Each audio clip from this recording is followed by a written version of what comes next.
যে এখন বর্তমানে 2025-এর মার্চ মাসে দাঁড়িয়ে কিষানগঞ্জ রোডের যে এবড়ো খেবড়ো যে রাস্তার যে ভয়ানক অবস্থা ছিল, সেই রাস্তার কি এখনো কন্ডিশন ঠিক হয়েছে না আগের মতনই আছে?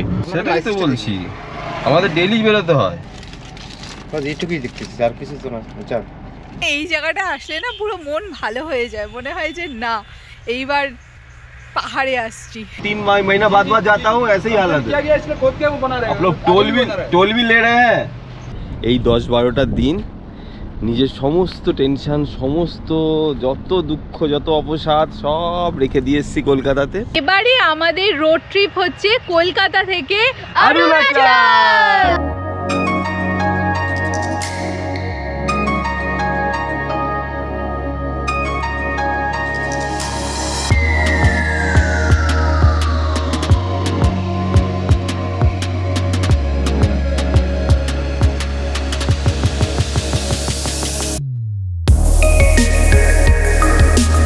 हे good morning everyone, welcome to our channel better living. आज হচ্ছে 26শে মার্চ 2025।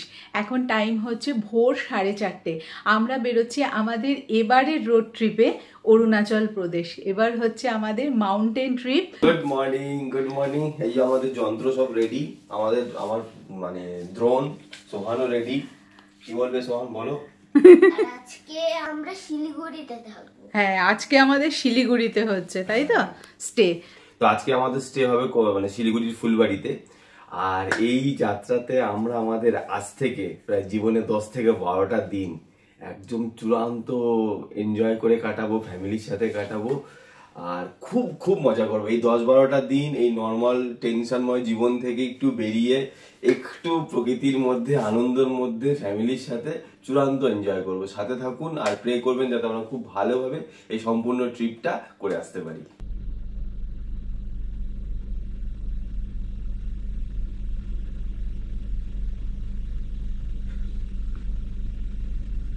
फोर 45 টাইম হলো আর আমরা আমাদের আজকের জার্নি শুরু করছি। সকলে একসাথে বলো, জয় মা জয় গুরু। জয় মা জয় গুরু। আজকে ট্রিপটা ভালো হয়। তো আমরা কল্যাণী এক্সপ্রেসওয়ের সাথে কানেক্ট করলাম। এই যে বাদিক দিয়ে আমরা কল্যাণী এক্সপ্রেসে উঠে গেলাম। আমাদের বাড়ি থেকে মাত্র 1 কিলোমিটারের মধ্যে কল্যাণী এক্সপ্রেসওয়ে পেয়ে যাই। এখান থেকে আমরা ডাইরেক্ট যাব কাপামোড় থেকে ডান দিক নিয়ে আমরা যে রোডটা আজকে ধরবো সেটা হচ্ছে NH12, যেটা ভায়া কল্যাণী কৃষ্ণনগর এই রুটের সাথে কানেক্ট করছে। একদম যেই রোডটা ডালখোলায় গিয়ে মিশছে। তো সামনাঘাটের কাছাকাছি চলে এসেছি। এখানে বাদিকে রিলায়েন্সের জিওর পেট্রোল পাম্প রয়েছে। জিওর পেট্রোল পাম্প থেকে আমি ভরাতে সবসময় ভালোবাসি, যদিও আমি আজকাল পাওয়ারই ভরাচ্ছি, কিন্তু জিওর পেট্রোলের কোয়ালিটি কিন্তু খুবই ভালো। মানে সমতুল্য প্রায় পাওয়ার বা XP90-র মতো।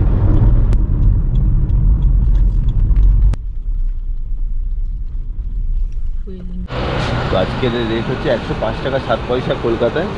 এবার গিয়ে দেখবো আসাম আর অরুণাচল প্রদেশে পেট্রোলের রেট কত। ইউজ হবে না? টোটাল 3100 টাকার তেল ভরালাম, 29 লিটার, 29.5 লিটারের মতন তেল আসলো। তো আমরা দেখতে দেখতে কাকিনাড়া টোলগেটেও চলে এলাম, কিন্তু এখনো এই টোলগেটটা চালু হয়নি। একদিকে তো ভালোই হয়েছে, টোলগেটটা চালু হয়নি। ওই যতক্ষণ না পর্যন্ত বেলঘরিয়া এক্সপ্রেসওয়েতে কানেক্ট হচ্ছে, হ্যাঁ, ততক্ষণ চালু হবে না। তো আমরা প্রায় কাপামোড়ের দিকে চলেই এসেছি।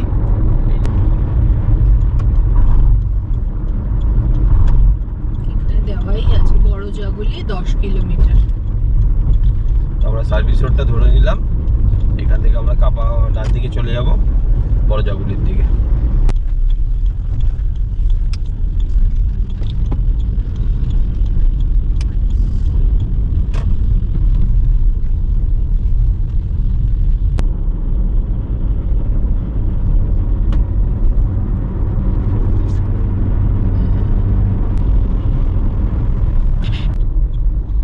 চলে আসলাম আমরা বড় জাগুলির মোড়। এখান থেকেই আমরা NH12 কানেক্ট করলাম, যেটা আগে নাম ছিল NH34।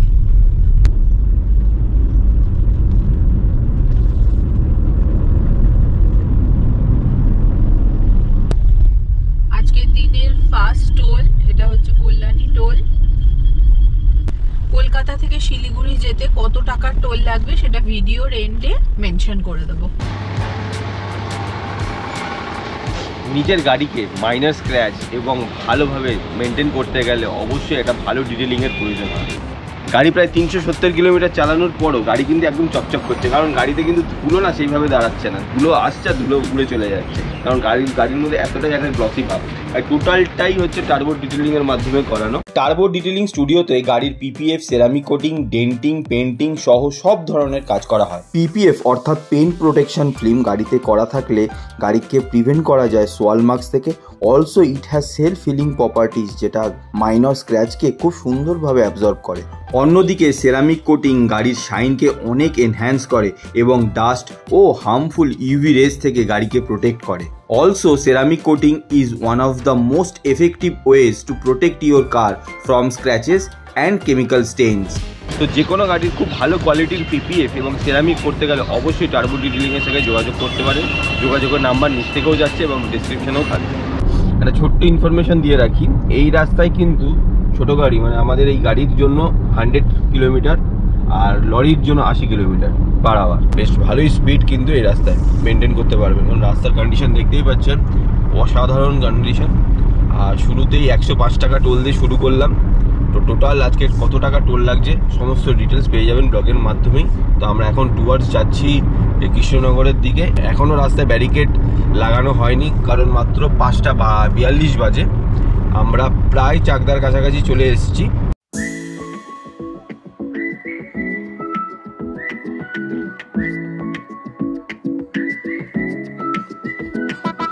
আমরা এখন রানাঘাটের ওই রেল ব্রিজ যে তার উপর দিয়ে যাচ্ছি, ফ্লাইওভারের উপর দিয়ে। আর এই সামনেই হচ্ছে মনোরমা হসপিটেক্স। ভাবা যায় এই সেই রাস্তা যেখানে দুর্বিষহ জাম হতো, সেই রাস্তা এখন সবার শান্তির একটা পথ হয়ে গেছে। যে পাহাড়ে গেলে আগে এখন এই রাস্তা, আগে আমরা সেই কোন গৌরাঙ্গ সেতু হয়ে সেই দিল্লি রোডের ওখান থেকে ধরে তারপরে যেতে হতো কৃষ্ণনগর। আর এখন কৃষ্ণনগর যেতে 1 ঘন্টাও সময় লাগে না, ঠিকঠাকভাবে রাস্তা ফাঁকা থাকে। 6:17 বাজে আমরা শুরু করেছিলাম 5:45। তো পাক্কা 1.5 ঘন্টার মধ্যে আমরা প্রায় 100 কিলোমিটার কভার করে ফেললাম আর আমরা কৃষ্ণনগর পৌঁছে গেছি। তো আগে যে রাস্তাটায় আসতে পাক্কা 3 ঘন্টা সময় লাগতো, তো 3 ঘন্টার রাস্তাটা এখন 1.5 ঘন্টায় সম্পূর্ণ হয়ে যায়। আর রাস্তার কন্ডিশন আপ টু কৃষ্ণনগর পর্যন্ত অসাধারণ। আপ টু কি এখন পুরো রাস্তাটাই ভালো পাবো, আপ টু ডালখোলা পর্যন্ত, যেখানে ডালখোলাতে গিয়ে তো NH12 শেষ হচ্ছে, ওখানে পর্যন্ত রাস্তাটা খুবই ভালো আছে। তারপরে শুনেছি কিষানগঞ্জের রাস্তাটা একটু হলেও খারাপ রয়েছে। তো আজকে গিয়ে সমস্ত আপডেটগুলো পেয়ে যাবেন ব্লগের মাধ্যমে। আর এখন এই রোড দিয়ে আমরা টুয়ার্ডস শিলিগুড়ির দিকে যাচ্ছি। আর এইবারে আমাদের গন্তব্য অরুণাচল প্রদেশ। আর আপনারা যেই সময় হয়তো ব্লগটা দেখছেন সেই সময় আমরা অরুণাচল প্রদেশেই রয়েছি। খুব ভালোভাবে প্রে করবেন যাতে আমরা খুব সাবধানে ঘুরে আসতে পারি। আর সাথে চলুন আমাদের। তো আমরা এখন পার করলাম বেথুয়াডাহরি অভয়ারণ্য। বেথুয়াডাহরিতেও একটা ফ্লাইওভার হয়ে গেছে, যার জন্য বেশ ইজি আর স্মুথ। এখনো সব জায়গায় ব্যারিকেড গুলো পড়েনি, আর কিছুক্ষণ পরে ব্যারিকেড শুরু হয়ে যাবে, হয়তো 7টা বাজবে তখন থেকে। এর জন্যই আমরা একটু সকাল সকাল বেরোই, যাতে ভোরবেলা অনেকটা রাস্তা একটু হালকায় কভার করে নেওয়া যায়। একটু তাড়াতাড়ি কভার করে তারপর তো সারাদিনের জার্নি তো রয়েইছে। আমরা বহরমপুর টোল গেটে চলে এলাম।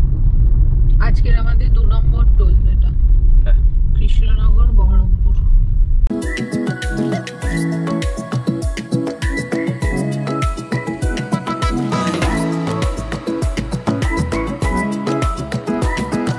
আমরা এখন পলাশী পার করছি, আর সামনেই রয়েছে পলাশী স্মৃতিসৌধ। এই যে পলাশী স্মৃতিসৌধ, ওয়ার মেমোরিয়াল। আমরা সামনে এগিয়ে যাচ্ছি, সামনে আছে হচ্ছে বেলডাঙ্গা বহরমপুর। 7:18 আর আমরা এই এখন বেলডাঙ্গায় আসলাম। আর এই হচ্ছে অবস্থা, এই জায়গাটাতে জ্যাম হবেই। এই জায়গাটা আর একটা আছে কালিয়াগঞ্জ। এই দুটো হচ্ছে ফেমাস জ্যামের জন্য। বেলডাঙ্গাটা পার করে একটু দাঁড়াবো, তো ইচ্ছে তো আছে। আমরা বেলডাঙ্গা পার করার পর যেই রেল ক্রসিংটা পড়ে, এখনো কিন্তু এর ওভারব্রিজের কাজ সম্পূর্ণ হয়নি। এই যে দেখতেই পাচ্ছেন এখানে এসে থেমে গেছে। আর রেল গেট পড়লে এখানে কিন্তু অনেকক্ষণ দাঁড়িয়ে থাকতে হয়, আর বেশ জাম পড়ে এই জায়গাটা। তো এখন সকাল সকাল 7:30 বাজিনি, আমরা বেলডাঙ্গার এই রেলওয়ে ক্রসিংটাকে আমরা পার করে ফেললাম। এই রুটে একটা বড় জ্যামের একটা পার্ট কিন্তু এই জায়গাটা। এইদিকে চলে গেল বহরমপুর টাউন, আর এই হচ্ছে সামনে বহরমপুর বাইপাস। সকাল 7:30টার মধ্যে আমরা বহরমপুর বাইপাস বলছি তো, সকাল 7:30টার মধ্যে আমরা বহরমপুর বাইপাস কানেক্ট করে ফেললাম। আর শিলিগুড়ি এখান থেকে মাত্র 370 কিলোমিটারের মতন। মাত্র?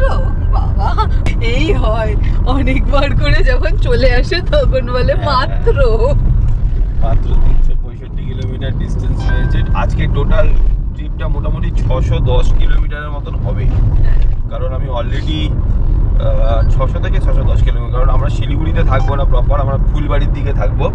কারণ ফুলবাড়ি থেকে কালকে আমরা সকালবেলা বেরিয়ে গুয়াহাটিতে যাব। কালকে আমাদের হবে হচ্ছে শিলিগুড়ি টু গুয়াহাটি। আমরা যাব হচ্ছে আসাম। ওই তো কালকেই আমরা আসাম চলে যাব। হ্যাঁ, সোহানের কথায় কালকে আমরা আসাম যাব, পরের দিন আমরা অরুণাচল প্রদেশ যাব। একদমই তাই।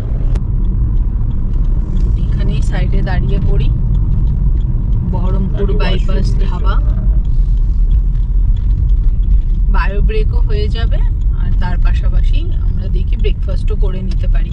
সাথেই আছে আমাদের ব্রেকফাস্ট স্যান্ডউইচ। তো এই যে এখানে হচ্ছে বহরমপুর বাইপাস ধাবা, আর এই দেখো সোহান নেমে ওখানে খেলতে চলে গেল। সাবধানে। এইরকম একটা এত বড় জায়গা, এখানে আমাদের গাড়ি দাঁড়িয়ে রয়েছে, ট্রাকের পাশেই রেখেছে যাতে একটু ছাওয়াতে থাকে। ওর বাবা ওইদিকে গেছে ওয়াশরুমে। তো দারুণ একটা সুন্দর জায়গায় এসে এই যে গাড়ি দাঁড় করিয়ে দিয়েছি। অর্পিতা ওখানে ব্রেকফাস্ট সার্ভ করছে আমাদের সবার জন্য। আর অর্পিতা ব্রেকফাস্টে কি কি নিয়ে এসছে আজকে দেখি। কি গো আজকে ব্রেকফাস্টে কি কি আছে? আজকে ব্রেকফাস্টে আছে হচ্ছে ডিম সেদ্ধ, স্যান্ডউইচ আর কেক। হাফ হাফ দিলাম, খুব মিষ্টি তো। হ্যাঁ, কেক বেশি খাওয়া যাবে না। দেখো সোহান কি করছে, ওকে একটা কাজ দিয়েছি, ডিম ছাড়াচ্ছে। ড্রাগন চলো একটা ছাড়াও, তাহলেই হবে, বাকিগুলো আমি ছাড়িয়ে দিচ্ছি। আমি দুটো ছাড়াই। দুটো ছাড়াবে? ছাড়াও। তো এখন আমি ব্রেকফাস্ট করছি। তো আজকে মেনু হচ্ছে স্যান্ডউইচ, আবার কেন চিজের, আবার হচ্ছে ডিম সিদ্ধ, বানানা আর কেক। বাহ, এটা হচ্ছে, যদি খেজুর চাইলে খেজুরও খেতে পারো। খেজুর আছে, বিস্কিট আছে, যা খুশি সেটাই খেতে পারো। আবার কি খুব ভালো লাগছে।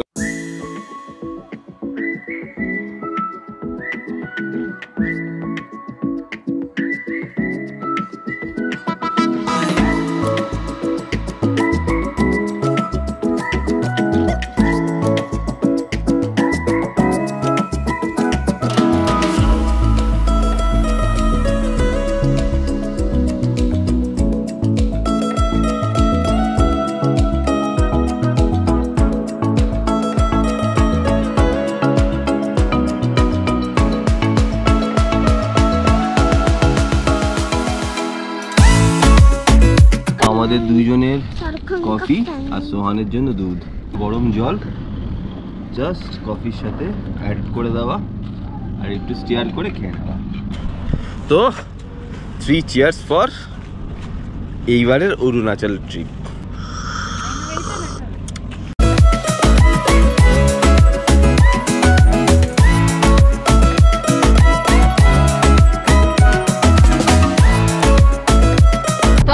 প্রায় 1 ঘন্টার একটা ব্রেক নিয়ে নিলাম। এখন বাজে হচ্ছে 9:45। তো আমাদের এরকমই হয়, 40 মিনিট 45 মিনিট ব্রেক আমাদের ইজিলি মানে লাগেই।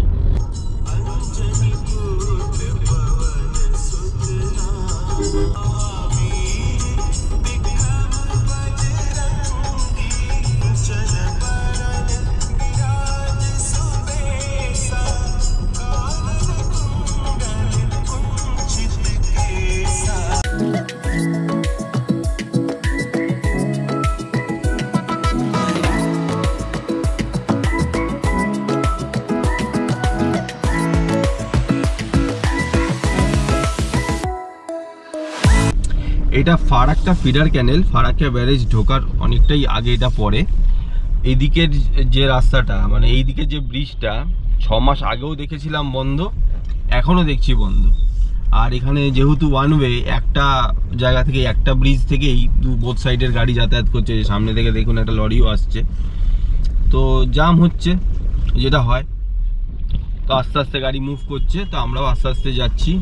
ঠিক ধুলিয়ান ঢোকার আগে 3-4 কিলোমিটার আগে, আর ধুলিয়ান মোড় থেকে আবার 3-4 কিলোমিটার ঠিক রাস্তার মাঝখানে এরকম ব্যারিকেড করা, মানে বোথ সাইড দিয়ে গাড়ি যাতায়াত করছে, এরকম অবস্থা করে রেখেছে। জানি না এদিকে কিন্তু রাস্তার কোনো কাজকর্ম বা কিছু হচ্ছে আমি এরকম দেখলাম না, কিন্তু এরকম একটা সিঙ্গেল লেনে বোথ সাইড দিয়ে গাড়ি যাতায়াত করছে। জাস্ট মাঝখান থেকে কিছু রেড ব্যারিকেড রেখে দিয়েছে, আর এরমভাবে ট্রাফিকটাকে স্লো হয়ে যাচ্ছে, আর কিছুই না, ট্রাফিকটাকে স্লো করা হচ্ছে। ফারাক্কা ব্যারেজে উঠছি, বাদিক দিয়ে ট্রেনও যাচ্ছে, শুধু ট্রেনটা বেরিয়ে গেল আর আমরা ফারাক্কা ব্যারেজে জাস্ট ঢুকলাম। এখন টাইম হচ্ছে 10:30, তো 4:45টায় বেরিয়ে 10:30টার মধ্যে আমরা ফারাক্কা ব্যারেজে চলে আসলাম, প্লাস 1 ঘন্টার ব্রেক নিয়ে। মোটামুটি আছে ট্রাফিক। ফারাক্কা ব্যারেজ দেখে নাও, এরকম ফারাক্কা ব্যারেজে স্ট্রাকচার গুলোকে পেন্ট করছে, এই যে রেড অক্সাইড প্রাইমার করবে, মেইনটেনেন্স হচ্ছে না, মেইনটেনেন্স চলছে। ব্রিজের পুরোটাই প্রায় কনস্ট্রাকশন হয়ে গেছে, 2-3টে গার্ডার লাগানো বাকি। হয়তো আর 4 থেকে 5 মাসের মধ্যে এটাও চালু হয়ে যাবে। পরবর্তী টোলে আমরা চলে আসলাম, এটা হচ্ছে ফারাক্কা রায়গঞ্জ টোল যেটা বলা হয়। ওভারঅল রাস্তা ফারাক্কা পার করার পর থেকে কিন্তু অসাধারণ। এই যে ফারাক্কাটা পার করার পর রাস্তা কিন্তু এখন অসাধারণ।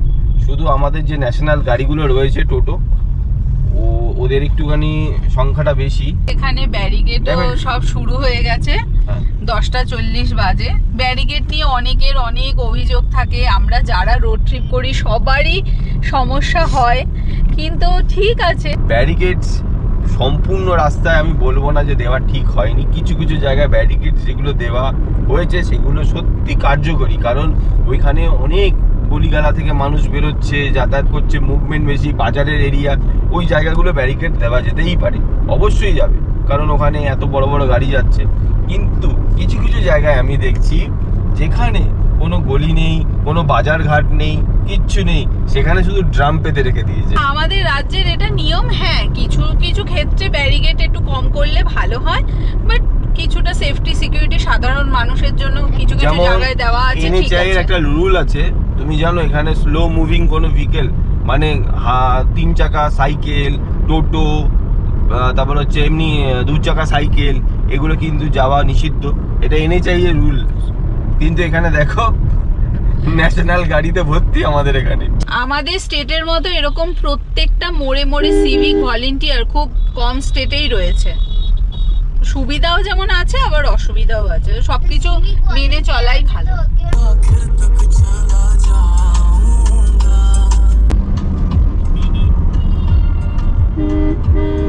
তো আমরা এই মালদা বাইপাস থেকে কিছুটাই পেছনে আছি, এখন টাইম হচ্ছে 11:05, ওই 5 থেকে 7 কিলোমিটার আর কি পেছনে রয়েছে মালদা বাইপাস থেকে। তো যেটা বলার সেটা হচ্ছে আজকে তো আমরা যাচ্ছি শিলিগুড়ি পর্যন্ত, শিলিগুড়ির ফুলবাড়ির দিকে আমরা আজকে একটা হোটেল ঠিক করেছি, ওখানেই থাকবো। কালকে আমরা শিলিগুড়ি থেকে রওনা দেব গুয়াহাটির উদ্দেশ্যে, তাই তো? কালকে আগামীকাল আমাদের স্টে হচ্ছে গুয়াহাটি, তারপরের দিন আমরা অরুণাচলে এন্টার করব, সেটা হচ্ছে ভালুকপংয়ে। তারপর সেখান থেকে দিরাং, সেখান থেকে তাওয়াং, সেলা পাস, বুমলা পাস, আলাদা আলাদাই রকম। এই সিরিজটা পুরোটা অরুণাচল ট্রিপের সিরিজটা অনেকটা লম্বা হবে, অনেকগুলো এপিসোডস হবে। রিকোয়েস্ট করব তোমাদেরকে, তোমরা দেখতে থেকো, আই হোপ ভালো লাগবে। আমরাও নতুন জায়গায় এক্সপ্লোর করব আর সবটাই তোমাদের সাথে শেয়ার করব। এই টোটাল ট্রিপটা কিন্তু মোটামুটি 3000 প্লাসই কিলোমিটার, 3000-এর বেশি কিলোমিটার হবে। তো আমরা কিভাবে কোথা থেকে পারমিট কালেক্ট করছি, কি কি কি কাগজপত্র লাগছে। আর সব থেকে বড় কথা, আমরা কিন্তু এইখানে ILP যেটা অনলাইন, আমরা কিন্তু অনলাইন করে যাইনি, যেহেতু আমাদের হাতে একদম র্যান্ডাম প্ল্যান করেছি আর খুব হাতে সময় কম ছিল। আমরা অফলাইন ILPর জন্য অ্যাপ্লাই করব, যেটা ভালুকপং বা যে কোনো অরুণাচলের যে কোনো বর্ডার এরিয়াতে এই গিয়ে অফলাইন করতে হয়। সমস্ত ডিটেলস কিভাবে করলাম, কি কি ডকুমেন্টস লাগলো, কপি জেরক্স লাগলো, আর কি কি লাগলো, আর কত টাকাই বা লাগলো, সমস্ত ডিটেলস আপনাদের সাথে আমরা শেয়ার করব। যেরকম ভাবে আমরা এক্সপেরিয়েন্স করব তার সবগুলোই এপিসোড টু এপিসোড আসবে। আর এই কথা বলতে বলতে আমরা মালদা বাইপাস টাচ করলাম। এই যে এইদিকে হচ্ছে মালদা টাউন চলে যাচ্ছে, আর সোজা আমরা বাইপাস নিয়ে নিলাম।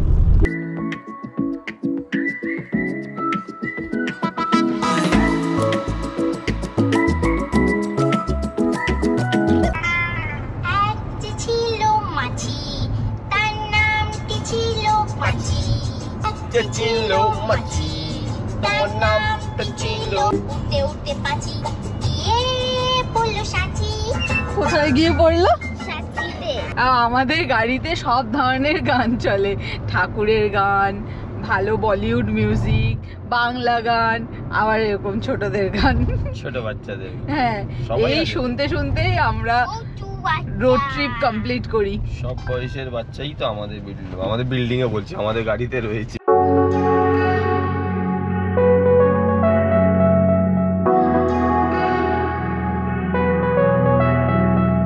এখন 12:29 বাজে, মানে 12:30টার সময় আমরা রায়গঞ্জ বাইপাসের উপরে উঠে পড়লাম।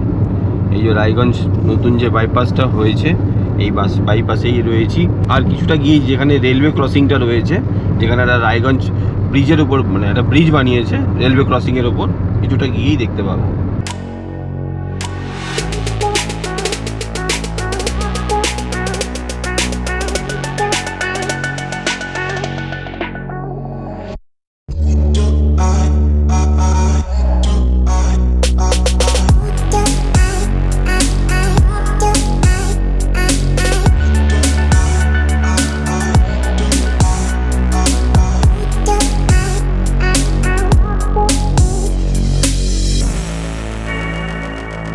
পরবর্তী টোল প্লাজা, এটা গাজলের পরের টোল প্লাজাটা। তাহলে এরপরে সামনে আসছে আমাদের ডালখোলা। কিন্তু আমাদের গুগল দেখাচ্ছে দেখো 8 কিলোমিটার পর বোতলবাড়ি হয়ে। ও আচ্ছা আচ্ছা, বোতলবাড়ি হয়ে যেতে, বাট গুগল সব সময় এইরকম বোতলবাড়ির রাস্তাটাই দেখায়। বোতলবাড়ির রাস্তাটাই দেখায়। আমরা সোজা হাইওয়ে হয়ে ডালখোলা পর্যন্ত যাব, যতদূর NH12 গেছে, যেখানে NH12 শেষ, তারপরে আমরা NH27 মানে কিষানগঞ্জ রোড ধরে তারপর যাব শিলিগুড়ি। আমরা শিলিগুড়ি ডিস্টেন্স দিয়েছি আর দেখাচ্ছে বোতলবাড়ি হয়ে। জাস্ট এখান থেকে এই বোতলবাড়ির মুখে চলেই এসেছি, এখান থেকে ডান দিক দেখাচ্ছে।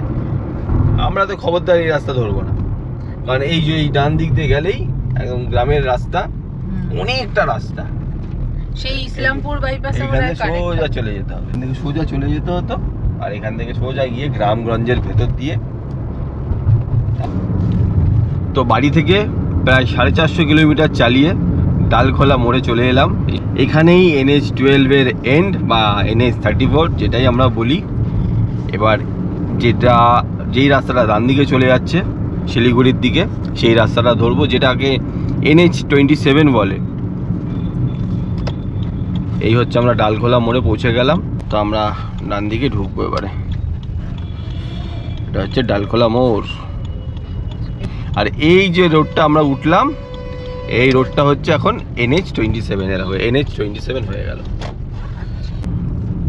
তো এখন আমরা কিষানগঞ্জ রোডে উঠে গেছি, মানে এই দিক দিয়ে আমরা ইসলামপুরে যাব। এই রোডের খুব কন্ডিশন ভালো তো শুনিনি, তো দেখব যে এখন বর্তমানে 2025 মার্চ মাসে দাঁড়িয়ে কিষানগঞ্জ রোডের যে এবড়ো খেবড়ো যে রাস্তার যে ভয়ানক অবস্থা ছিল, সেই রাস্তার কি এখনও কন্ডিশন ঠিক হয়েছে না আগের মতনই আছে।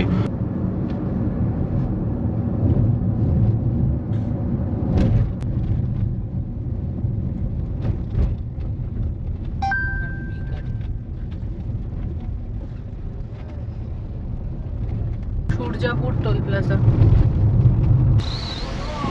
अरे इस रोड का तो पहले बन रहा, खोद रहा हाँ? है, आगे भी खोद रहे हैं, ब्लॉक भी है। टोल ले रहे हैं आप लोग, सर वो रोड है ना, अभी नया खोद रहा है, अभी वो वाला खोदा, अभी ये वाला खोदा। तो हर साल हम तो 3 महीना बाद जाता हूँ, ऐसे ही हालत क्या है। गया इसलिए खोद के वो बना रहे हैं। आप लोग आगे टोल बना रहे हैं। भी ले रहे हैं और हो गया। একটা জিনিস জাস্ট দেখুন, মানে এখানে রাস্তার কন্ডিশন আমি এখনো পর্যন্ত বলবো না, কারণ আমি মাত্র 2 কিলোমিটার মতন এলাম, কিন্তু রাস্তার খুব বাজে অবস্থা। আমরা ডালখোলা থেকে কিলোমিটার 4 এসছি, তার মধ্যে রাস্তা তো ঠিকঠাকই লাগছে, কিন্তু অধিকাংশ জায়গায় প্যাচওয়ার্কে ভর্তি, আর গাড়ির স্পিডও বেশি তোলা যাচ্ছে না। কোথায় কোথায় বড় বড় গর্তও রয়েছে, আবার কোথায় কোথায় ওই প্যাচওয়ার্ক করে রেখে দিয়েছে। বাট ওভারঅল ঠিক আছে, এমন নয় যে গাড়ি চালানো যাচ্ছে না, গাড়ি মোটামুটি 6 মাস আগে যেরকম ছিল তার থেকে এখন একটু বেটার কন্ডিশনে আছে। হ্যাঁ 6 মাস, এটা ঠিকই বলেছে, কারণ মোটামুটি গাড়িতে 50-60 স্পিডে আরামসে চালানো যাচ্ছে। তো এই আপনা ঘর আমরা চলে এসেছি, বিপি পেট্রোল পাম্প। ভাবছি দাঁড়াবো, আগে ভাবছি এখানে দাঁড়াবো কি দাঁড়াবো না। ওনাকে জিজ্ঞেস করা এই খাবার কতক্ষণ লাগবে, নালে চলে যাবো। আগের বার একটু লেট করেছিল খাবার দিতে। বিপি পেট্রোল পাম্পের আপনা ঘর। রোদ আছে বেশি, যায় ছাওয়াটায় বস। আমাদের ওইদিকে পার্কে চলে গেছে। বিপি ঘর ডাবাতেই আমাদের খাওয়া দাওয়া হয়। হ্যাঁ, আজকে কি খাবে? ভাত না রুটি? আজকে থালি বলেছি। থালি বললে? চিকেন থালি, এটা ফিশ থালি। ঠিক আছে ঠিক আছে, তুমি চিকেন খাও, আমি ফিশ খাও। আচ্ছা চলো। এই হচ্ছে আপনা ঘরের রেস্টুরেন্টটা, এটা এসিও রয়েছে। এই সেকশনটা নতুন হয়েছে, আমরা আগেরবার এসে এখানেই বসেছিলাম। তো এই চলে এসেছে এখানে, এটা হচ্ছে চিকেন থালি, এটাই আগে দিয়ে গেল। তো এই চিকেন থালির মধ্যে কি কি আছে একবার একটু দেখিয়ে দিই। এখানে আছে ভাত, তার সাথে রয়েছে পাঁপড় ভাজা, এখানে রয়েছে স্যালাড মানে পেঁয়াজ কাঁচা লঙ্কা আর হচ্ছে লেবু, এইদিকে রয়েছে চিকেন, এখানে আলু ফুলকপির তরকারি, এখানে রয়েছে হচ্ছে ডাল, আর এখানে আছে আলু ভাজা, আর টক দই আছে, মিষ্টি আছে। এই হচ্ছে পুরো একটা চিকেন থালি। চলে এসেছে এটা কর্তামশাইয়ের ফিশ থালি, আরেকটা বেস্টটা ভাত আর একটু আলু ভাজা নিয়ে। হ্যাঁ সব সেমই আছে, শুধু এখানে হচ্ছে এই রুই মাছটা, রুই মাছের পেটি আছে, পেটি আছে না। এখানে এই চিকেন কারিতে 2 পিস চিকেন রয়েছে। এই যে সোহানকে দিলাম, খাচ্ছে একটু একটু করে। খাবার প্রচন্ড গরম, তাই আস্তে আস্তে একদম গরম গরম খাবার। হ্যাঁ সময় নিয়ে আমরা খাচ্ছি। এই মানে এই ফ্রাই করে হলো। হ্যাঁ একদম কিচেনে রান্না হলো, ছিল এখানে ক্লাস থেকে দেখছি। তাই না? খাওয়া হয়ে গেল। তো আজকে আমাদের খাওয়া হয়ে গেল, মার ওয়াশরুম হয়ে গেল, আর আবারও ওয়াশরুম, কিন্তু আমি করবো না, বাবা গেছে মানে ওয়াশরুম করতে গেছে।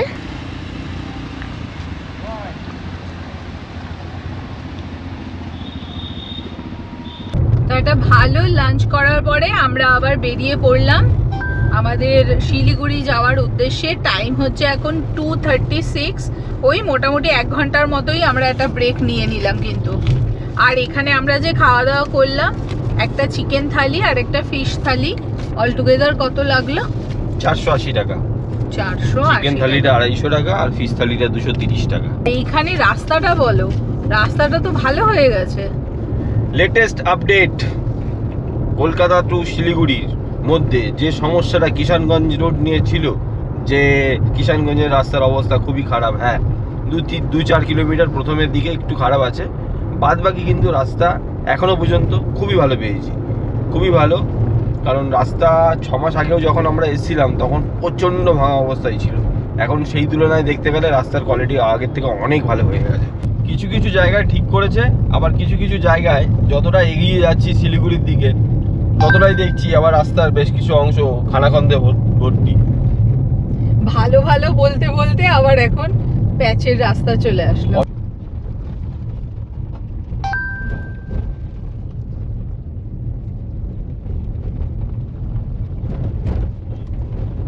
তো এই আমরা ফাইনালি ইসলামপুর বাইপাস টাচ করলাম, আর এখন সময় হচ্ছে 3:21। এর আগে যা রাস্তা পেয়েছি কিষানগঞ্জের রাস্তা, ভালো মন্দ মিশিয়ে আগের তুলনায় 6 মাসের আগের তুলনায় ভালো, কিন্তু তাও পুরোপুরি খুব একটা ভালো না। বাট কলকাতার দিকে ফেরার রাস্তাটা ভালো করেছে, আমি যতটা ওই সাইড দিয়ে তাকিয়ে দেখলাম হ্যাঁ। কিন্তু যাওয়ার রাস্তাটা 70% ভালো, 30% খারাপ।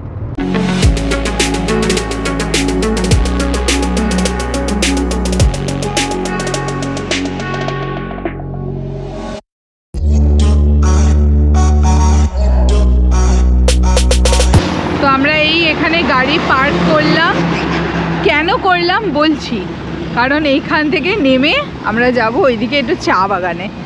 যদিও কালকে অনেক চা বাগানই দেখতে পারবো জানি, বাট তাও আজ একটুখানি দেখে নিই। চলো, এই দেখো জল দেওয়া হচ্ছে।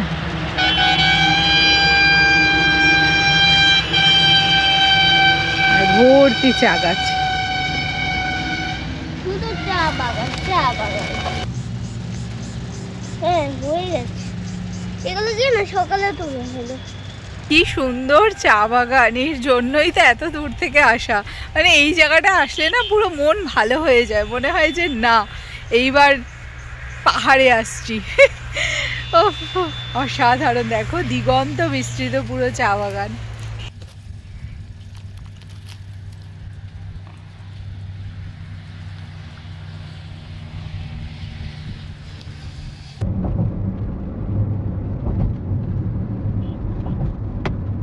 হ্যাঁ, সেটাই তো বলছি, আমাদের ডেইলি বেরোতে হয়। আপনাকে বলিনি তো পেপার ফেল আছে, আমি পেপার ওকে আছে।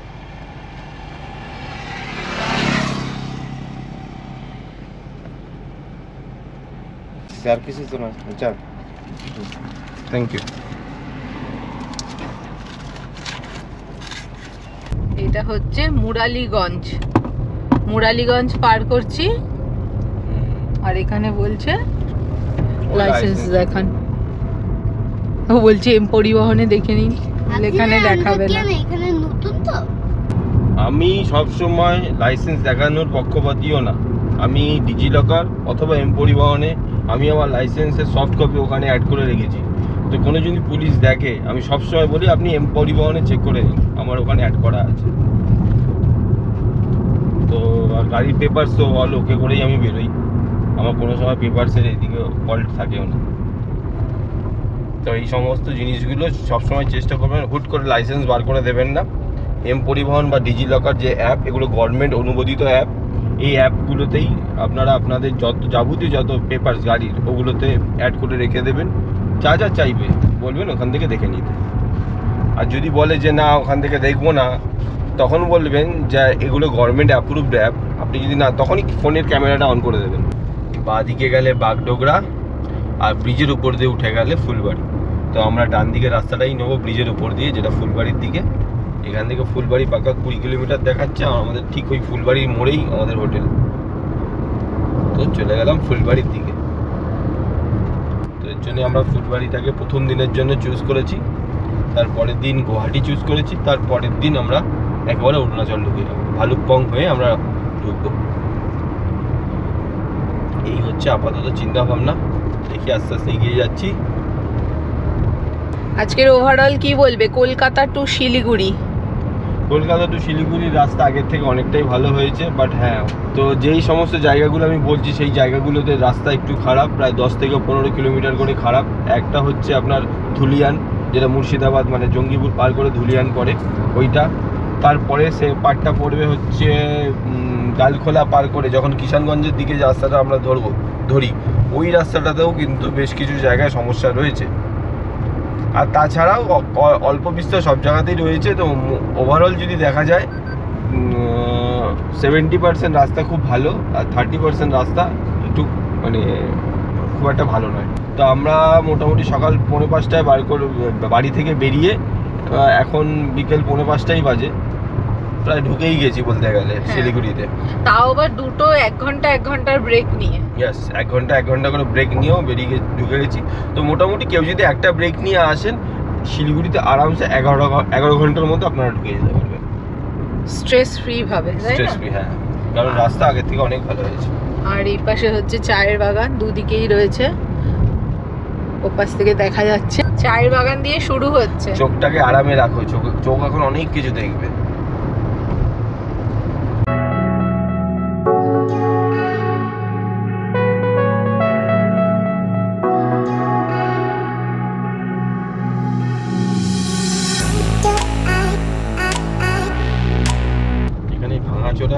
রাস্তা ছিল মনে আছে, ব্রিজের উপর দিয়ে গান এই জায়গাটায় পার্টিকুলার কি বাজে রাস্তা ছিল, এটা এখন ভালো হয়ে গেছে।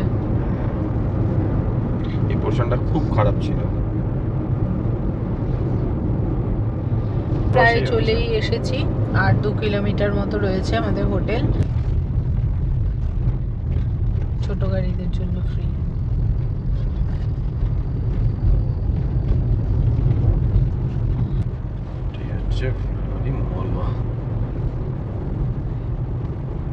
এই যে ফুলবাড়ি মোড় চলে আসলাম।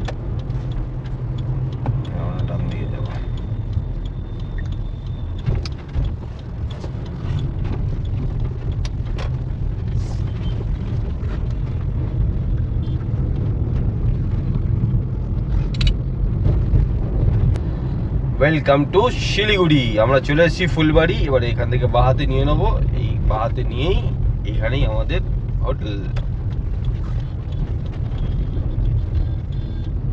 চলে এসেছি, এই হচ্ছে মানে ডিক্স রুম নাকি। দেখো 459 দেখাচ্ছে এখান থেকে, 459 গুয়াহাটি। এই যে টিক রুমস, চলেই এসেছি। এখানে রয়েছে দ্য ইন্ডিয়ান চুলা, এখানে একটা ভেজ রেস্টুরেন্ট। আর এখানে আছে হচ্ছে ফুলবাড়ি মিষ্টান্ন ভান্ডার। হ্যাঁ, উপরের রুমে আমরা থাকবো আজকে। ফুলবাড়িতে আমরা রয়েছি হচ্ছে এই হোটেলটায়, দ্য টিক রুমস হোটেল। আর নিচে রয়েছে ওনাদের রেস্টুরেন্ট দ্য ইন্ডিয়ান চুলহা। এইটা হচ্ছে একদম এই যে মেন হাইওয়ে, এই প্রচুর কার পার্কিং রয়েছে, দেখাই যাচ্ছে আমাদের গাড়ি এখানে রয়েছে। আর নিচে মিষ্টির দোকান আছে, একটা মেডিসিন শপও রয়েছে, মঞ্জিনিসও রয়েছে। তাহলে এবার রুমটা দেখাই। রেস্টুরেন্টটা হচ্ছে পিওর ভেজ। আর এখানে লিফট আছে, কিন্তু লিফট আজকের জন্য খারাপ, তো এই আর কি করা যাবে, তার জন্য সিঁড়ি দিয়ে উঠতে হচ্ছে আমাদের। রুম সার্ভিস অ্যাভেলেবেল আছে বললেন। এই দিকেই হচ্ছে রুমস, এপাশে রিসেপশন, আর এইখানে হচ্ছে পরপর রুম। আমাদের রুম দেওয়া হয়েছে 104। এখান থেকে সুন্দর ভিউ, দেখো সানসেট হচ্ছে। তো এই হলো আমাদের রুম। Thank you. প্রথমে এখানে একটা রয়েছে আয়না, তার সাথে এরকম একটা ওয়ার্ড্রোব রয়েছে। এই যে আমাদের জিনিসপত্রগুলো রাখলাম এখানে। এর সাথে এখানে রয়েছে হচ্ছে এখানে শু র্যাক, আর এখানে আবার টেবিল আছে। টেবিলের মধ্যে দেখো এই জলের বোতলটা আমাদের কমপ্লিমেন্টারি দেওয়া হয়েছে, তার সাথে চা কফি বানানোর সব জিনিস, 2টো কাপ, জলের গ্লাস, প্লেট দেওয়া হয়েছে। আর সাথে একটা সোফা টাইপ অফ হ্যাঁ, এখানে একটা সোফা আছে, সাইড টেবিল একটা। হ্যাঁ, এখানে বেড সাইড টেবিল, আর এটা কিং সাইড বেডই আছে। কিং সাইডই লাগবে। হ্যাঁ, আরেকটা আমাদের পিলো লাগবে, সেটা বলবো দিতে। এখানে একটা টিভি আছে, টিভির সাথে সাথে এখানে একটা ইলেকট্রিক কেটেলও দেওয়া আছে ইউজ করার জন্য। আর এই পাশেও একটা সাইড ইউনিট রয়েছে। আর এইটা হচ্ছে এখানকার ওয়াশরুম। ওয়াশরুমটাও বেশ বড়, এখানে দেখাই যাচ্ছে গিজার আছে, ওয়েস্টার্ন টয়লেট আছে, আচ্ছা শাওয়ারও এখানে রয়েছে। আর এই হচ্ছে বেসিন আর আয়না, হ্যান্ড ওয়াশ দেওয়া হয়েছে। তো মোটামুটি ঠিকঠাক পরিষ্কার পরিচ্ছন্ন। রুমটা বেশ ভালো, বড়, স্পেশিয়াস। আর ওখানে একটা জানলাও রয়েছে। এই রুমের প্রাইস বলো কত? টিক রুমস 2000 টাকা নিয়েছে ফর 1 নাইটস। 2000 ব্রেকফাস্ট ইনক্লুডিং না, এদের নিজেই এদের রেস্টুরেন্ট রয়েছে, ভেজ রেস্টুরেন্ট যদিও। তো এখান থেকে ঠিক আছে, ননভেজ খাওয়ার হলে জোম্যাটো করে হ্যাঁ আনা নিয়মরে সব কিছু রয়েছে। ভেজ রেস্টুরেন্ট আর খুব ভালো লোকেশনে, লোকেশনটা একদম রাস্তার উপরে। আমরা সকালবেলা এখান থেকে গিয়ে গুয়াহাটি রোড ধরে নেব একদম। আর এখানে এই যে এসিও আছে, ফ্যানও আছে, তো দারুণ ভালো বেশ। এই হোটেলেরই যে রেস্টুরেন্ট আছে দ্য ইন্ডিয়ান চুলহা, এটা হচ্ছে পুরো ভেজ রেস্টুরেন্ট। তো এখানে কিছু মেনু আছে, সেই মেনুগুলো একবার একটু দেখে নিই। ব্রেকফাস্টে এখানে ইডলি, উপমা, সাম্বার বড়া সব কিছুই রয়েছে। প্রাইসগুলো একবার দেখে নিতে পারো। পুরি সবজি রয়েছে 155 করে। আচ্ছা, স্যুপ আছে, তারপরে চা, মিল্ক আর ব্ল্যাক টি হচ্ছে 40 রুপিস, আর মোটামুটি ফিল্টার কফি যেটা দেখাচ্ছে আর কি, এমনি কফি 60 করে। আর এখানে কিছু কিছু দেখো ধোসা আছে, প্লেন ধোসা, মশালা ধোসা 125, 175। তো প্রাইস তো খুব একটা রিজনেবল না, মোটামুটি প্রাইস ভালোই আছে। এবার এখান থেকে অর্ডার করেই যে খেতে হবে এরকম কোনো ব্যাপার নেই, বাইরে থেকেও কোথাও থেকে খাবার আনানো যেতে পারে এই। আর রুটি এখান থেকে বলছে 25, 35 করে, বাটার রুটি হলে 35। আর রাইস আছে, মকটেল, ডেজার্ট, মানে অনেক কিছুই রয়েছে আর কি। তো এই হলো মেনু কার্ড এখানকার, একবার শেয়ার করে দিলাম। রেস্টুরেন্টে বসেও খাওয়া যাবে, রুমেও আনা যাবে। আমরা এই জাস্ট এখন চেক ইন করলাম হোটেলে। আর ওভারঅল তোমাদের আজকে কলকাতা থেকে শিলিগুড়ির যে রোড ট্রিপ জার্নিটা পুরোটাই শেয়ার করলাম। এর সাথে সাথে চলো এখন এই ভিডিওটা এই পর্যন্তই রাখছি। ভিডিওটা যদি ভালো লাগে give it a Thums up. চ্যানেলে যদি নতুন থাকো do subscribe to the channel. পরের এপিসোডে এই দেখো পরের এপিসোডে তোমাদের সাথে এই হোটেল রুমের একটা রুম ট্যুর শেয়ার করে দেবো। So till then bye and thanks for watching.